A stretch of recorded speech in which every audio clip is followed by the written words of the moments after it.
to that. Whether it's alcohol, drugs, sex, whatever it is. However you handle stress, is what you're going to turn to. So when you're been with God, you handle stress, you go to your knees. You cry out. Says, God, help me. I can't do this. The mark of character is be between a rock and a hard place, and you choose Christ. Yes. You know what I'm saying? Between a rock and a hard place, do you lean on your own strength, or do you lean upon the rock and say, Father, God, help me. I need you. I can't do this. I surrender. Help me, God. That's when God moves. But you understand, your power is in surrender. I keep saying it again. Your power is in surrender. If you can do it yourself, do it then. Yeah. Do it. God's not going to make something, his availability to you for help by trying to work it out or trying to earn it. You can't do that in God. God's a merciful Father that when his children, when his child says, Daddy, he comes. He's a good Father.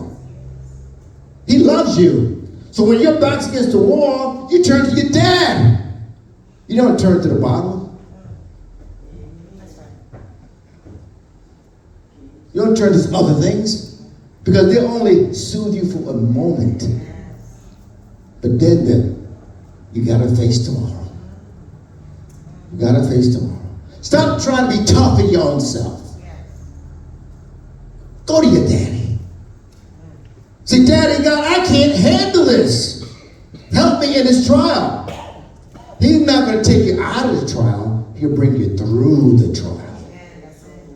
There's a difference. He's not going to rescue you out of your trial. He wants you to grow up. But when you come in one way, but you come out differently on the other side. Totally different. Yes, Father. Being tested. Being tested. Because when you die, you give your family to God, you give your character to God. What has he formed in your heart? That's what you give to God when you die. How did you raise your kids, take care of your family, and what have it deposited in you? That's what you're going to give back to God. That's right. And please understand, everybody has to cope. That's why you got to be tested. How do you cope? Under pain, stress, and strain. How do you cope? Listen to me, people. As adults, we've got to cope with God, not in things. The hardest thing when God changes us is to realize, say, Father God, I can't do this. I give you control. I can't. I'm in a rock and a hard place. Deliver me out of it. Let me tell you, God will put you in a rock and a hard place where you can't get out of it. There's no, I'm telling you from experience, there's no human way for you to get out of this mess.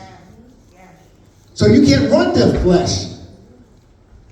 When I was a kid, when I go, Mom, can I borrow $100? That's all I was a kid. When you become a man, become an adult, get your own kids, you can't run to mom and daddy anymore. You run to your daddy up there.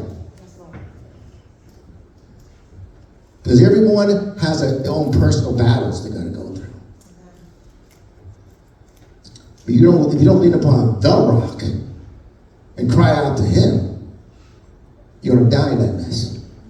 Why do you think there's so many people have mental breakdowns? One of the things I grew up in New York, we had a place called Brigham State Hospital. That was the biggest mental institution in New York State. And I saw, and also I was brought to the Bowery of New York. For the longest time, I said, how come there's so many broken people out there?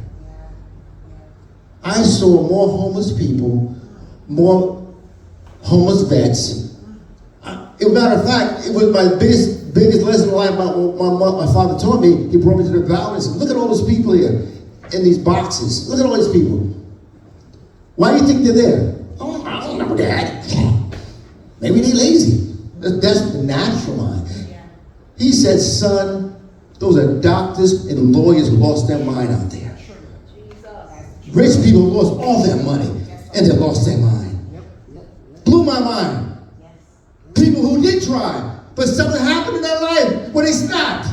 Their wife died, the kids died in an accident. I know people who lost their whole family and couldn't function after that. Their wife and their kids, it was over.